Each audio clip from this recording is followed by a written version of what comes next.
We're going to have a really exciting time today because if you leave this webinar today and you haven't figured out how you're going to be at least a hecto-millionaire, which is $100 million, or even a billionaire, then you're just not paying attention, because I'm going to show you exactly how to do that today and how to tap into one of the most amazing trends that are going on for the last 4 or 5 years with celebrities and influencers. I think every one of us has had a chance to observe how wealthy some of them have become because of their endorsement power. And I'm going to share with you today how you capture that endorsement power that they have and literally make them your partner in the acquisition of businesses. And we're going to show you chapter and verse exactly how to do it. You're going to leave this webinar knowing exactly how you can do this for yourself. So it's going to be an exciting time. With that as brief introduction, let's get on with this. Celebrities and influencers, they can own major businesses. And I'm going to show you today how that happens, by the way. And if they know the right ways to approach it, they can do it paying little or no taxes, which is a very appealing thing to them if they knew how to do that. If you have the know-how, you can make them your partners because you can bring to them a body of knowledge that's going to make them super wealthy and you super wealthy in the process. And the thing that I'd like to say to you today is you're going to learn what I call a major key. And that major key is how to think. Because if you'll expand your mind and open up your creative capabilities and you have a strategy or a method on how you're going to think things through, you're going to be amazed at the possibilities that are going to open up to you. So it's going to be a very exciting day. What you're going to end up doing with these celebrities and major influencers is you're going to help them to leverage their celebrityhood financially. And trust me, as you'll see, they don't know how to do it on their own. And the most expensive help that they can hire right now don't know how to do it either. You're going to see it all unfold before you over the next hour. We may run a little over today because we have so much to cram into this session that I want you to be a little flexible with me because you're going to want to stay in here till the end because we're going to be sharing incredible secrets with you right through to the end. All right. This is a person you may know because you've seen a story about him in our basic course in Bizar Financing Pro. And we talked about how Bing Crosby took control of Minute Maid orange juice. And we're going to revisit this story because it has a whole new meaning for us in 2000 that it didn't have when we first incorporated it into the program in 2 or 83. You're going to learn a whole new aspect of this story that we have in Pro and how to use it in today's times. The strategy that I'm going to share with you today is best illustrated by the story of Bing Crosby and the Minute Maid company, now part of Coca-Cola. And of course, everybody recognizes the product line of Minute Maid orange juice today, but this is the one that Bing started out with. It was a can of frozen concentrate. It was developed originally for the military to bring them vitamin C during World War II. And the frozen concentrate was what they used to do it. It was developed for them. And then eventually Minute Maid brought that product to a commercial use for ordinary citizens. And that happened right after the end of the war when they actually figured out they had these resources that were making all that frozen orange juice for the soldiers. Now what do they do with it? So they figured, let's commercialize it and sell it to the public. And that's how Minute Maid actually got started. So much for that part of the story. Going back to when this all happened, Minute Maid was looking for a spokesperson and they approached the famous crooner with an offer. And the problem that Bing Crosby had is his tax bracket was in excess of 95% between state and federal. He was doing very well. So it meant that if he earned any more money, only 5% of it he could keep. The rest was going to go off to taxes. And he was a patriot and wanted to help the government pay for the war. The whole idea here is it didn't make sense for him to take up this offer because all the money literally was going to end up going to the government. And yes, there was a time when tax rates were that high. It was in the early to late 1940s to pay for World War II. But Bing turned down the offer because he would have almost nothing left after taxes. So everybody can understand that logic. Fortunately for Bing Crosby, there was a guy by the name of Basil F. Griot, and he's my hero. He's my hero. You'll see why in a minute. But he was Bing's hero too. And here you had Crosby's shrewd financial advisor, Basil Francis Griot, who then made a counteroffer to Minute Maid. And what he said to him is, look, don't give Crosby any money. Don't give him any money. Bing will set up a commercial production company, Bing Crosby Entertainment, that he will own as the proprietor. And this company will produce, with Crosby as the star spokesman, the Minute Maid commercials that you want. After the commercials are fully produced, and then of course he didn't say this, but then Crosby has taken the expenses as a write-off against his personal income at 95%. So all the money he spent to produce the commercials, he could now deduct that from his income. So it only cost him 5 cents on the dollar for any costs he had to produce these commercials after tax. So after the commercials are fully produced, Crosby will incorporate the production company, which of course owns the commercials. Crosby will then trade all of the stock he owns in the production company for a small percentage of newly issued stock in Minute Maid. Crosby's lawyers set it up as a tax-free exchange. The tax law says if you're exchanging like for stock, then that's not a taxable event. So the lawyers were able to set it up for Crosby to exchange all of his stock in his production company for newly issued shares of Minute Maid. And this way, Minute Maid gets ownership of the commercials without having to pay out any cash. All they're going to do is just issue stock to Bing Crosby. Bing gets a substantial value in the stock, a few percent of a large company on which he pays no tax. Okay, so that's the nature of the transaction. Now, let me do some graphics with you and some numbers with you that will help to make this whole thing very real and tangible for you. All right, let's look at the actual transaction. Okay, Crosby forms his production company with himself as the proprietor. So here he forms the company, Bing Crosby Production Company. Now, he owns this company as a proprietor. So he's a sole person. There's no incorporation. He just owns the assets and operates the company as its proprietor. The company produces and owns the Minute Maid recorded commercials. Crosby deducts the expenses from his high tax income, reducing the amount of tax that he has to pay. So it costs him almost nothing after tax to produce the commercials. Crosby incorporates his production company. So now it's going to be a corporation instead of a sole proprietorship.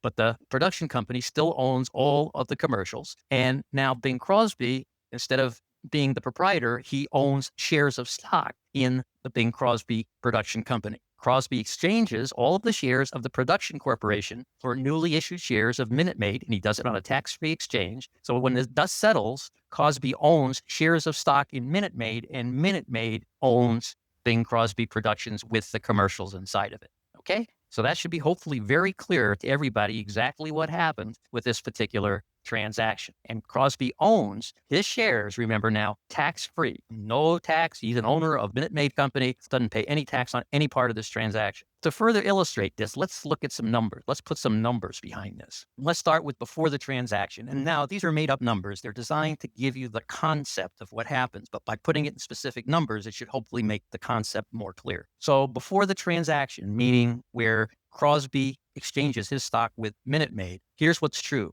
Shares of stock outstanding for Minute Maid are 1 million shares, and that's the total outstanding of the company. So whatever the total outstanding is, we're representing that here with 1 million shares. And it's all owned by the public. So the public owned the 1 million shares, and that represents 100% of the shares of the company. Okay, so that's before the exchange. All right, now let's look at the exchange, the transaction. Minute Maid issues 100,000 new shares to Crosby for the exchange. That increases the outstanding shares from 1 million to 1,100,000. So there's the public shares, then there's the new shares to Crosby, and then that's 1,000,001 total outstanding. And that's the tax-free exchange. Remember, Crosby pays nothing for shares. Crosby pays nothing in taxes. Okay, hopefully everybody's following me along with the numbers. Okay, now after the transaction, here's what's true. There are shares of stock outstanding now of 1,100,000. That's what equals 100% of the outstanding shares, as opposed to only 1 million here. 1,000,001 versus 1 million.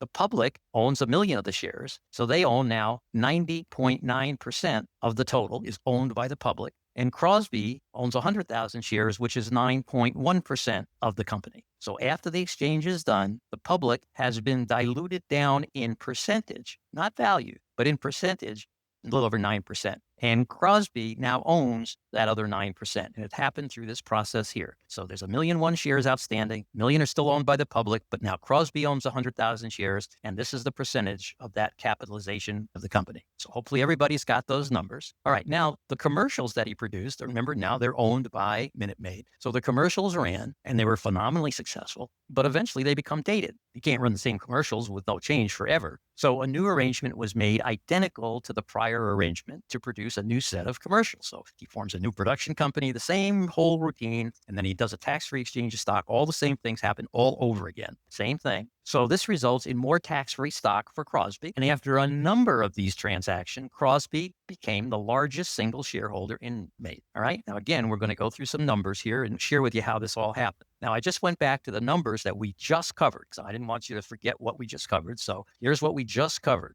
All right, now we're going to make some changes. We're going to make some additions. Okay, the earnings before the transaction, before Crosby made these commercials and they aired, the earnings before the commercials, we're going to say was $1 million. Okay, so that's what the company earned. Then earnings after the commercials, because now those commercials brought in a lot of new buyers for the product. So now the earnings of the company were $1 million too. This is just some additional information around what we just went over. All right. So what Crosby did, now that he owns a lot of stock, is he got himself elected to the board of directors. He then convinced the other directors that with him as the spokesperson for Minute Maid, it would continue to be a very profitable company long into the future. Remember, Crosby's a superstar of his era, and that the best use of those profits, he argued, would be the repurchase of Minute Maid stock owned by the public. If you know this company's going to grow like a weed, the smartest thing anybody could do with anybody would be to buy the stock. The company's going to buy it back. So it's going to be retired. That stock comes back into the company and it's no longer outstanding, and they pay cash for it. Where do they get the cash? Out of all the earnings that are going to be created by all these commercials that Bing Crosby's running. As the public stock was repurchased, it would increase the percentage of the company owned by the insiders. So any of the board members and Bing Crosby, who was a big insider, their percentages would now increase as the public shares were retired or bought back. So let's take a look at how that's going to work. And again, it makes their stock more valuable. So again, if you remember this illustration that's right over here on the left, this is what was over here on the right before. Remember, we had before, then the transaction, then after. So I got rid of all this stuff and I moved what was here after the transaction over to here. So that's where these numbers came from. So after that initial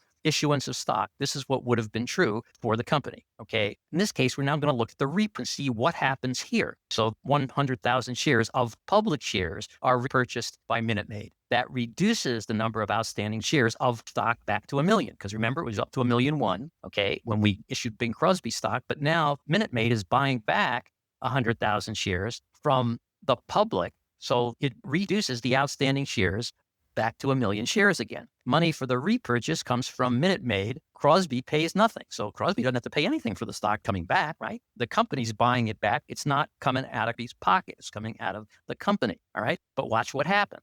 After the repurchase, shares of stock outstanding were 1,000,000. Total 100% of the company was 1,000,000 shares. 900,000 was the public, and they owned 90%. 100,000 shares belonged to Crosby, which gave him 10% of the company. Now remember, before the repurchase, Crosby owned 100,000 shares, and that was only 9.1% of the company. But after the 100,000 shares are bought back and they're no longer outstanding, Crosby now owns 10%. So he went up 0.9% of the company. Okay, so that's what happened is he now owns more, but he doesn't pay anything more. He doesn't pay anything to anybody for that to happen. The company is just retiring its stock. Now, once you get this concept of what repurchase of shares does to the people who are the insiders in the company and aren't selling their shares, you start to see how the amount of shares that they own are not going up, but the percentage is going up because the public stock is being bought back.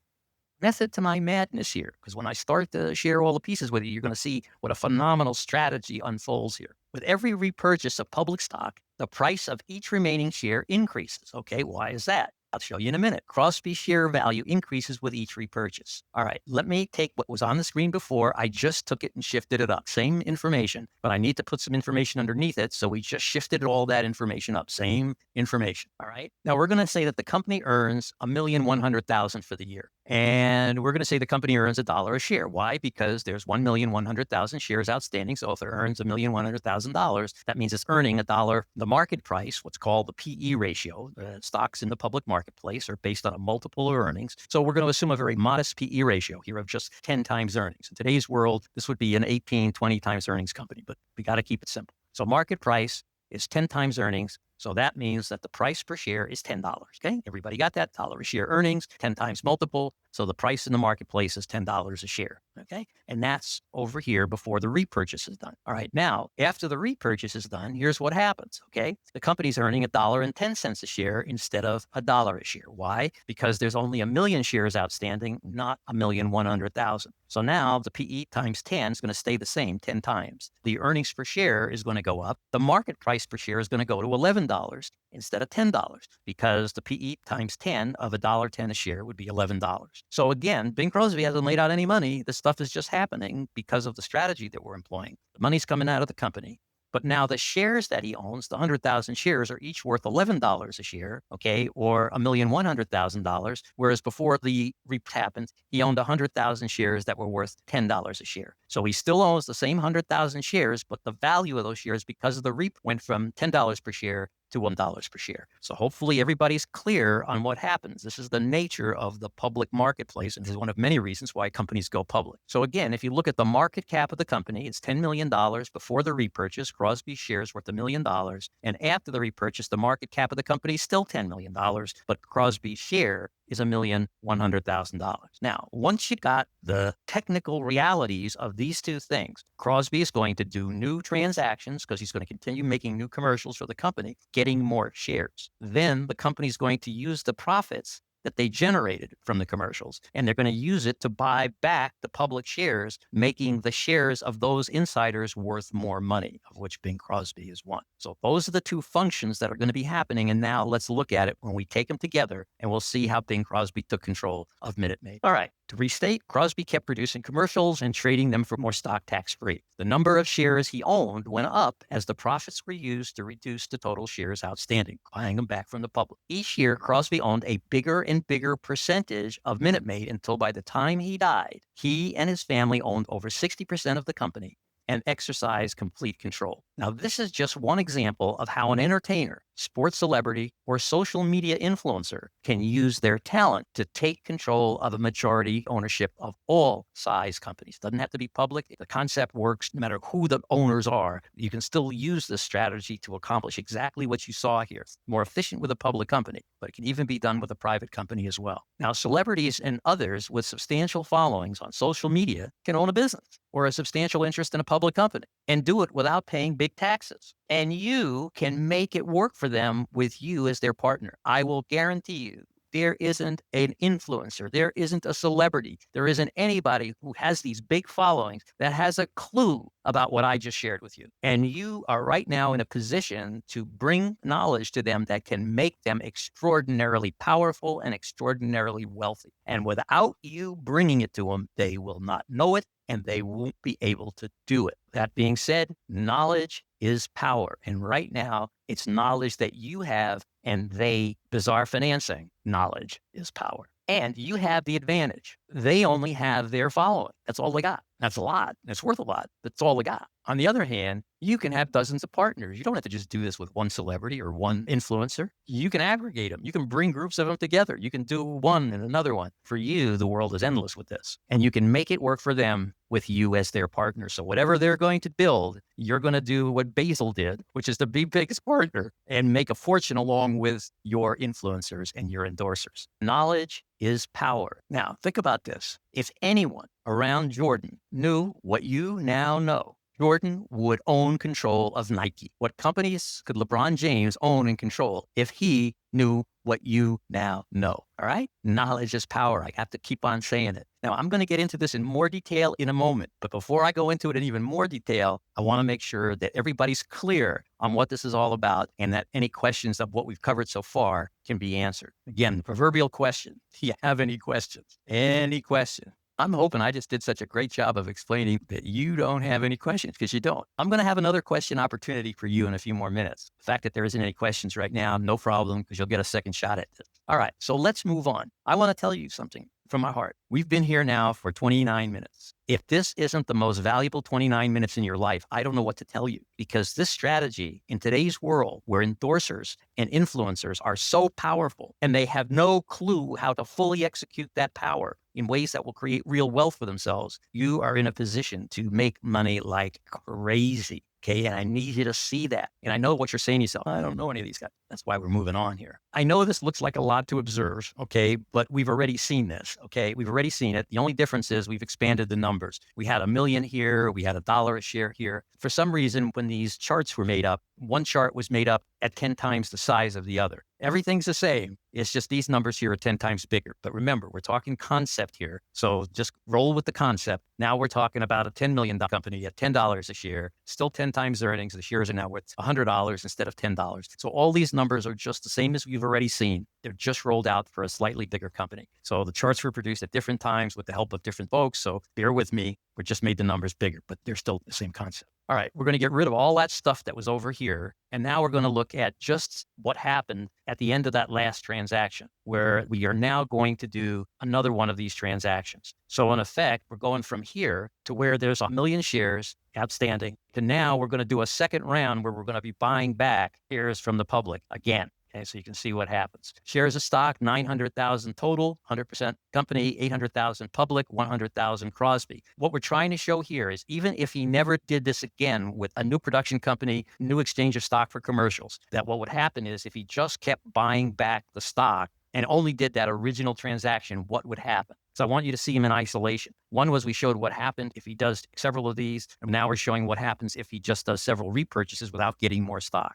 Now, instead of 1 million shares, there'll be 900,000 outstanding, of which now 800,000 would be owned by the public, 100,000 would be owned by Crosby, and the company's earning $1 a share, market price 10 times earnings, market price $111 a share, market cap 10 million. Crosby shares are worth 1,111,000. All right, so that's all we're saying now is what all that happened was he just now did a second round of repurchases using the profits of the company to buy back the public stock. Now, here's what's interesting. One of the comments that people would make is he's getting all this stock and you can't eat stock. He can't build an Italian villa out of stock. He can't buy a Maserati with stock. Okay. He eventually has to come back into cash in order to improve his lifestyle, in order to have more money to spend, in order to invest money in other things, whatever he's going to do. It's got to come back to him in cash. So now the question is, how do we get it back to him in cash? Here's the good news. Once you got this stock, especially if it's in a public company, Crosby can borrow against his stock. So if you had $11 million worth of stock, you can take that to the bank, collateralize it, and borrow up to 60% against that stock.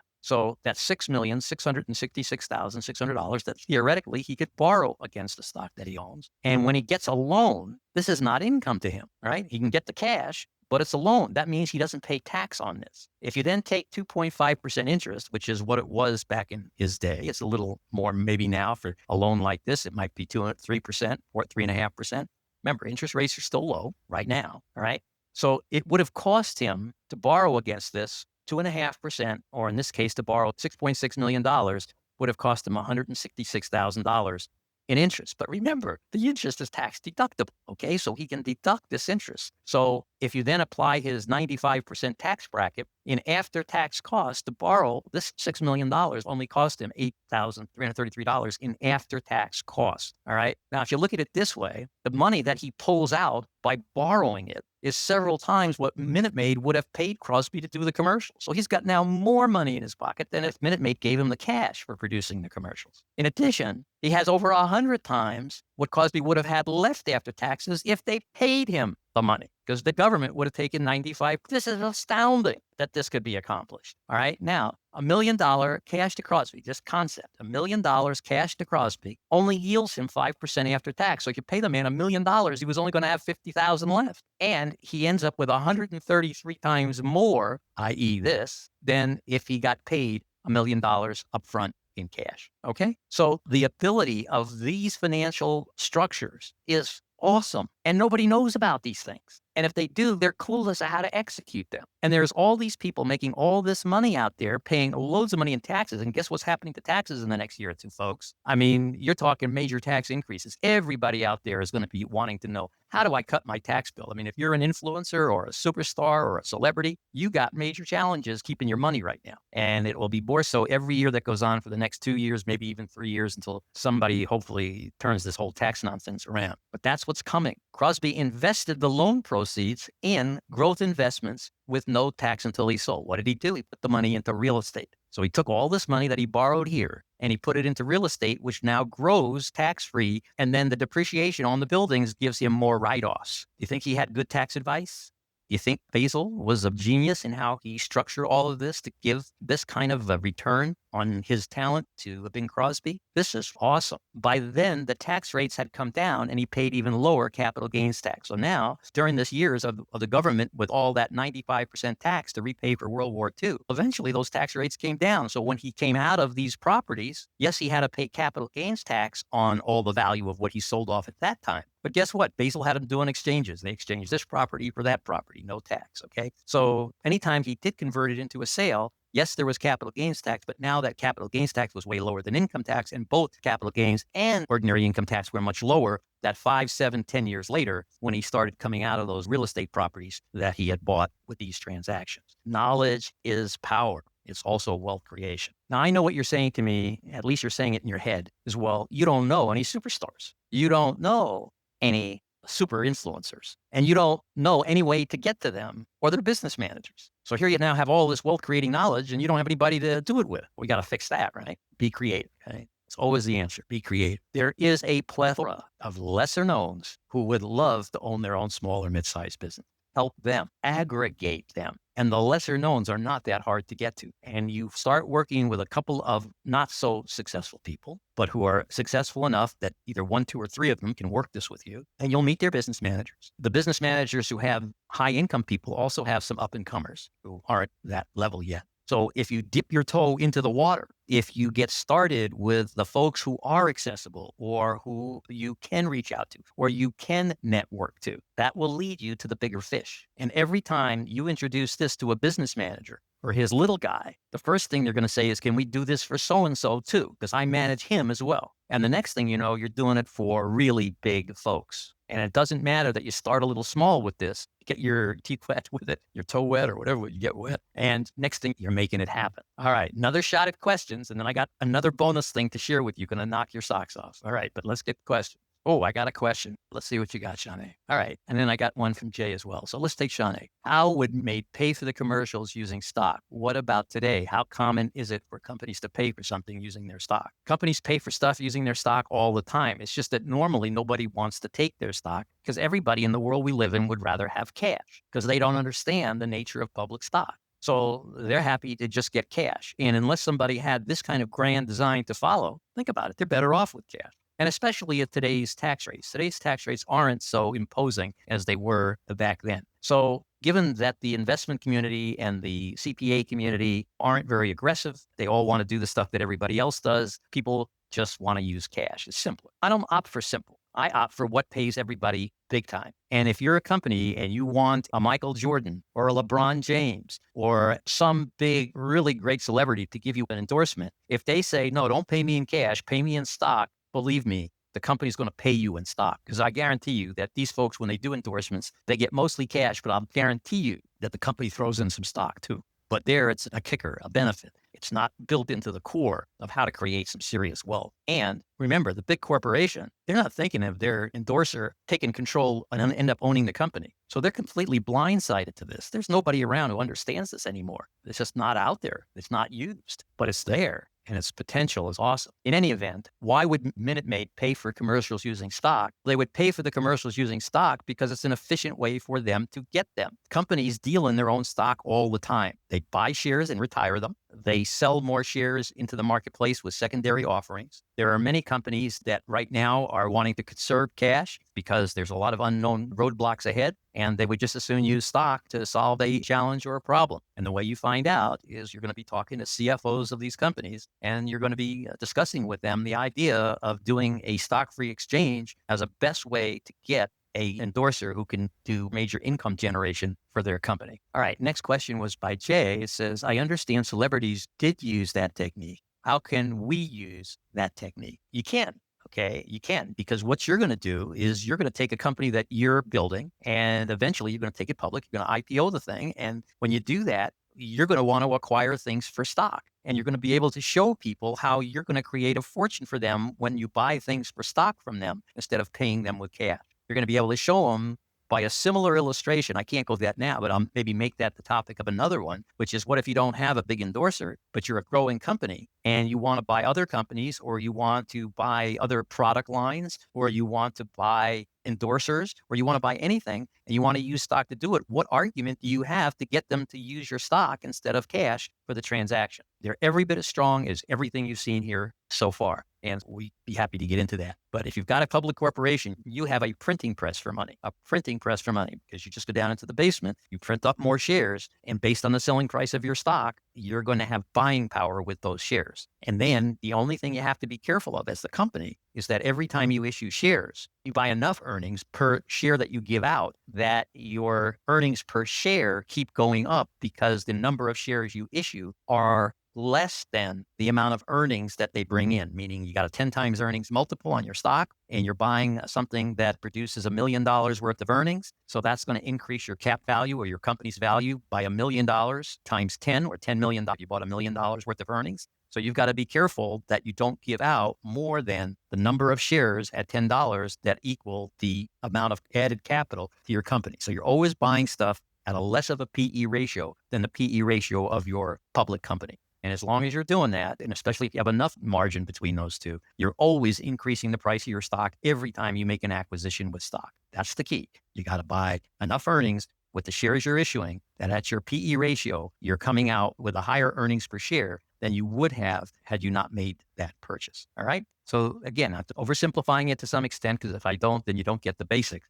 But I think that should cover it. Okay, let me get on to the last segment of this while we still have time. We're going to look at this in a little different way than we did before, to try and again zero in on exactly what's happening in these transactions. My question to you is, how can you use what you learned here today to get rich? That's what I want you thinking about after this webinar is over. How can you use what you learned here today to get rich, to become a hecto-millionaire? That's $100 million. To become a billionaire. Because if you wrap this strategy around the right approach and execute it with the right people, the amount of money that you will create for yourself is almost unlimited. And you can have as many partners as you can get out there and call on and interest in this. And the first one you do is going to lead to the next one, to the next one, to the next one. So you start small and you work your way up if you don't know these folks. All right. The last thing I'm going to cover with you today is to show you what the whole sequence looks like when it's put together. And we're going to start with that very first transaction before the commercials were made. And this is what was true for the parent company, for Minute Maid. And we're going to just look at it again, step by step. We're going to say they had 1 million shares outstanding, which represented 100% of the company, okay? And that their earnings were also $1 million. That they had a 10 times PE ratio, which 10 times $1 million is a $10 million market cap. This is what the company is worth, 10 times its earnings. And since it has 1 million shares outstanding, its price of its shares are $10 per share. Then along comes the deal with Crosby. They issue 100,000 shares. But when they do that, they then run these commercials and produce another 300,000 in profit, 300,000 in additional earnings. So they increased their earnings by 30% because of the deal that they made with this incredible talent and super celebrity, Bing Crosby. By the way, the results for Michael Jordan were even better than this. Nike wouldn't be Nike without Michael Jordan. And Minute Maid wouldn't have been Minute Maid without Bing Crosby. It was the same type of thing. All right. So now after the commercials run, okay, remember, this is what they did. They got the 300,000 of earnings by issuing the 100,000 shares. So after the commercials are running, here's what's true. Now the company's got 1,100,000 shares outstanding, 1 million owned by the public, 100,000 owned by Bing Crosby. You saw these numbers before, these ratios. The company's now earning 1,300,000 at a 10 times PE ratio. So the market cap on the company is worth $13 million. That's now based on 1,100 shares. That's $11.82 per share. The market cap for the public of what they own of the 13 million is 1,118,000. And Bing owns 100,000 shares at that price, or $1,181,818.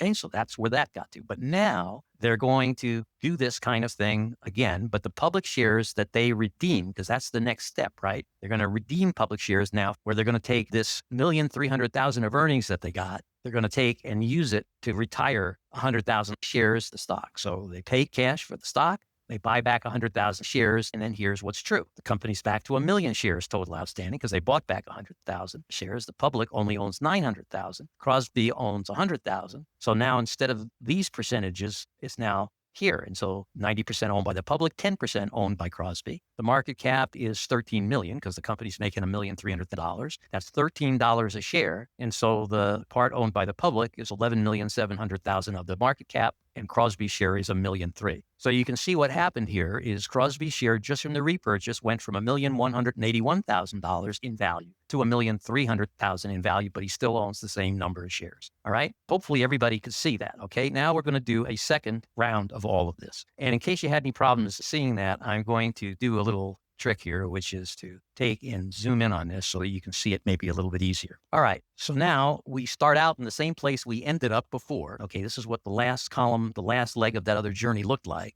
But now Crosby is going to get a new 100,000 shares. And this time, when it increases it by 30%, that's going to increase the earnings by 390,000. So after these shares are issued to Crosby and the commercials run, there's again 1,100,000 shares outstanding. Public owns 900,000 shares because remember, we bought 100,000 back from them before. But now, because 100,000 new shares were issued, their 900,000 shares only represents 81.8% of the company. Bing's 200,000 shares represent 0.2% of the company. The earnings are 1,690,000 when we add the earnings here. Same ratio, multiple for earnings for pricing the stock.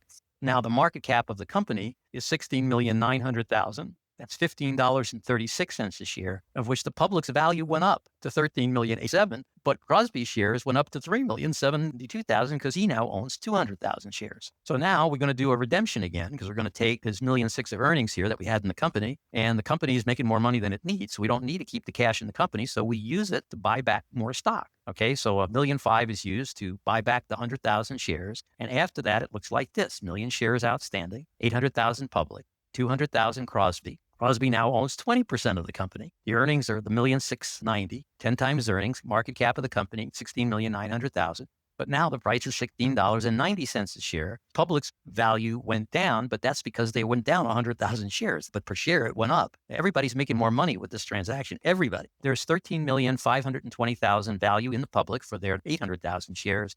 Crosby's 200,000 shares are now worth $3,380,000. Hopefully everybody got that. You can see what happened after just 2 cycles. Let's have a third cycle. Now, you should hopefully know these figures well enough that I can stay with them all on the screen. You don't have to see each one like we did here. I wanted to blow it up so you could see it. But look at what happens now. Okay, you go through all the same things again, everything that we just did with the company issuing more shares to Crosby, with the companies buying back the 100,000 shares. So at the end of the third cycle, you now have 1 million shares outstanding total. The public only owns 700,000 shares, but Crosby now owns 300,000 shares, or 30% of the companies. But the earnings, because of the earnings increase, is now worth $2,197,000 of earnings. At the 10 times multiple, the market cap is $21,970.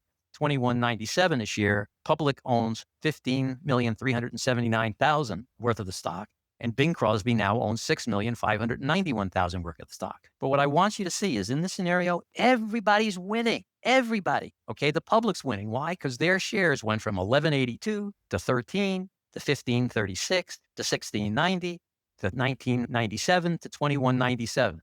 Shares have doubled since we started this process in the first cycle for the public. The people who sold, they got their price at the time that they sold. But everybody who's a stockholder is winning. Everybody. But who's winning really big here? Crosby.